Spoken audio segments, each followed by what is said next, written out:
एक रहस्यमय भूतिया किला। भूतिया किला, सैड फेस भूतिया किला, रहस्यमय और भयंकर सफर। पूरे गांव में एक अजीब सा माहौल बन गया था। बदलते मौसम के साथ वहां की धूप और छाया दोनों में ही डर का माहौल फैल गया था। लोगों की आंखों में सिर्फ डर ही नजर आ रहा था। गांव के निवासियों की इस भयभीत स्थिति का कारण था भूतिया किला, जिसकी कहानी उनके दिलों में घर कर चुकी थी। बहुत ही पुराने समय की बात है, जब किले पर एक महल बना था।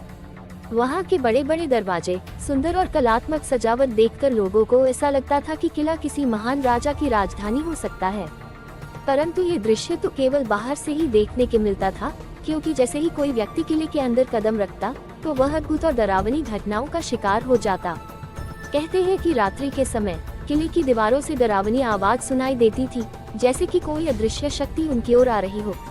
गांव के प्रत्येक निवासी ने इस भूतिया किला की कहानियों को सुनकर रात्रि के समय उस किले के पास जाना बंद कर दिया था। ये बात गांव के युवाओं को आश्चर्य में डालती थी कि आखिर रात के समय गांव वाले उस किले के पास भी नहीं जाते। वे लोग इस रहस्य का पता लगाना चाहते थे कि क्या वहां सच में भूत है या बस लोगों का वहम है, और वे सभी मिलकर किले की ओर बढ़े। किले के दरवाजे पर पहुंचकर उन्होंने देखा कि दरवाजे पर लिखा है, सावधान, जिंदा रहने के लिए यहाँ न आए। रवि ने अपने दोस्तों से कहा, ये किला खतरनाक और भूतिया किला हो सकता है, लेकिन हमें यहाँ जाना होगा कि आखिर अंदर क्या है, ताकि हम इसके रहस्य को समझ सके। उन्होंने धीरे धीरे कदम बढ़ाते हुए किले के अंदर की ओर बढ़ना शुरू किया।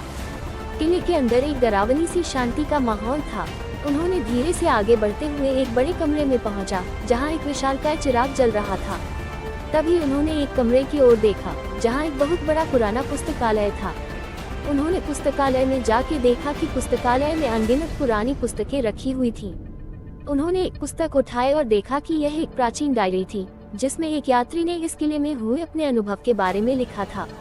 रवि ने डायरी पढ़ते वक्त अपने दोस्तों बताया कि इस डायरी में उस चिराग के बारे में लिखा हुआ है।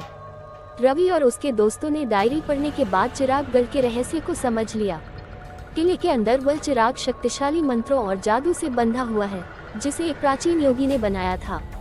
इस कारण से ही यहाँ डरावनी आवाजें आती है। वहाँ कोई भी भूत नहीं था। उस डायरी में लिखे हुए मंत्र के अनुसार उस चिराग को बुझाया जा सकता है। रवि और उसके दोस्तों ने उस मंत्र की सहायता से उस चिराग को बुझा दिया। तब से उस किले के पास से डरावनी आवाजें आनी बंद हो गई। गांव वालों ने भी रवि की बहादुरी की बहुत तारीफ की, और उस गांव के लोग फिर बिना किसी डर के वह चैन से रहने लगे। इस कहानी से हमें ये सीख मिलती है कि डर का सामना करने से ही हम उस डर पे विजय पा सकते हैं। अगर आपको इस कहानी में मजा आया हो तो कृपया हमारे चैनल को सब्सक्राइब करें। धन्यवाद।